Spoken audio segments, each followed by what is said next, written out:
रीवा से बड़ी खबर है। रीवा में एलपीजी गैस सिलेंडर की कथित कमी और उपभोक्ताओं की शिकायतों को लेकर अखिल भारतीय ग्राहक पंचायत की टीम ने जमीनी स्तर पर बड़ा सर्वेक्षण किया है। 15 अप्रैल को जिले के प्रमुख गैस एजेंसियों Pawar gas agency Prayag road, HP gas agency new bus stand, Rewa gas agency Jhiriya और एसके इंडेन गैस एजेंसी परड़ा पर पहुंच कर टीम ने व्यवस्था का जायजा लिया। सर्वे में सामने आया कि अधिकांश एजेंसियां निर्धारित मूल्य पर होम डिलीवरी कर रही हैं और वजन मापक यंत्र का भी उपयोग हो रहा है। हालांकि कुछ स्थानों पर अब भी लाइन लगाकर सिलेंडर वितरण किया जा रहा है, जिससे उपभोक्ताओं को परेशानी और विवाद की स्थिति बन रही है। ग्राहक पंचायत ने साफ निर्देश दिए हैं कि हर हाल में होम डिलीवरी सुनिश्चित की जाए ताकि अव्यवस्था खत्म हो सके। साथ ही एजेंसी संचालकों को चेतावनी दी गई है कि अपने हॉकर्स पर नजर रखें, कहीं सिलेंडर की कालाबाजारी होटल या रेस्टोरेंट में तो नहीं हो रही। ऐसी शिकायतें मिलने पर सख्त कार्रवाई की बात कही गई है। अच्छी बात यह है कि सर्वे में जिले में गैस की कोई कमी नहीं पाई गई है। सभी एजेंसियों के पास पर्याप्त स्टॉक मौजूद है। ग्राहक पंचायत ने लोगों से अपील की है कि अफवाहों पर ध्यान न दें और किसी भी समस्या के लिए जारी हेल्पलाइन नंबरों पर संपर्क करें। इस सर्वे में जिला उपाध्यक्ष कमलेश प्रसाद वर्मा समेत कई पदाधिकारी मौजूद रहे।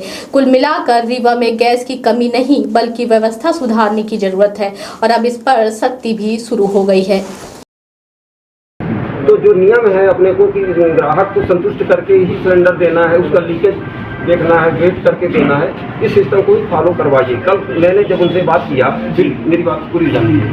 फील्ड में आपके गए थे अरविंद, कोई व्यक्ति थे दाढ़ी वाले सज्जन जो बांट रहे थे दिन बिहार के मैदान में। कोई नहीं हमारे वो दूसरे एजेंसी को हमारे अलावा कोई नहीं, स्टैंड के थे वो, हमारे अलावा गाड़ी वाला कोई नहीं। आप तो नहीं थे, दूसरा मैं तो ऑफिस से ही रहता हूँ।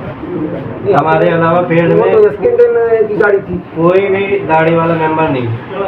व्हाइट दाढ़ी थी, काली दाढ़ी थी और ऐसे ही एज का लड़का था। मैंने उसका नाम जब पूछा तो उसने नाम बताने से थोड़ा कतराया, पर बगल के उसके कर्मचारी ने बताया कि अरविंद नाम है इनका।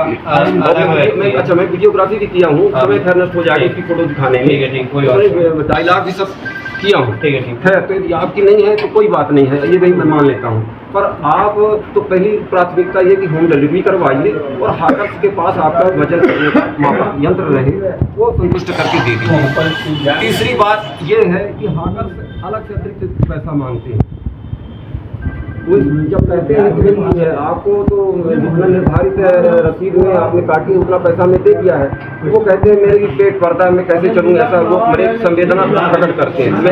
मैं मतलब ग्राहक जब कहता है कि आपको तो तनख्वाह मिलती है, वो कहते हैं तनख्वाह इतनी कम मिलती कि मेरा परिवार नहीं चल सकता है।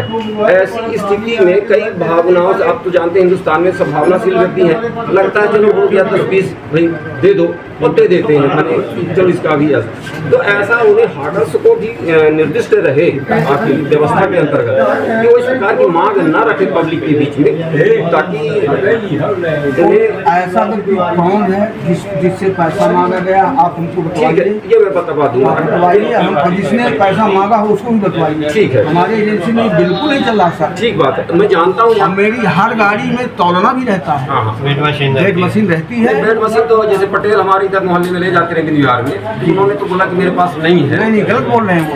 अच्छा, तो मैं नेक्स्ट जो है मैं फिर से उसके लिए आऊँगा। वो मेजर प्रॉब्लम नहीं है, उसके लिए बाद में क्रिएट होगा तो कर लेंगे। तो इस व्यवस्था को जारी करवाइए, होम डिलीवरी को सुनिश्चित करवाइए, आपकी भी शांति है और ग्राहक की भी शांति है। व्यवस्था जो कहता है उसका भी परिपालन है, क्योंकि ये जो 33 रुपये 34 पैसे ना तो वो फील्ड में पैसा डिडक्ट होता है और न ही माने इस प्रकार से नियम का पालन होता है, तो उसकी भी शिकायत हम करें, आगे बात बढ़े। ये सारी बातों का, क्योंकि हमारा संगठन समन्वय पर भरोसा करता है, संघर्ष को हम यथासंभव टालना चाहते हैं। फिर संघर्ष यदि छिड़ जाता तो फिर आखिरी सीढ़ी तक जाना भी पड़ता है, ऊर्जा नष्ट होती है। हमारा चांस में कार्य करने वाले संगठन के लोग हैं, हमारा जो संगठन है अखिल भारतीय स्तर का है और पूरे देश में काम करने वाला संगठन है। तो इस प्रकार से हम चाहते हैं कि देश की व्यवस्था में कोई हम सहयोग ना करें, जो जैसी व्यवस्था है उस व्यवस्था में सहयोगी रहे हमारा संगठन, लेकिन अनुचित का प्रतिकार तो करना ही है, किसी का शोषण ना हो, इसी बात के लिए हम मिलने आए हैं और आपसे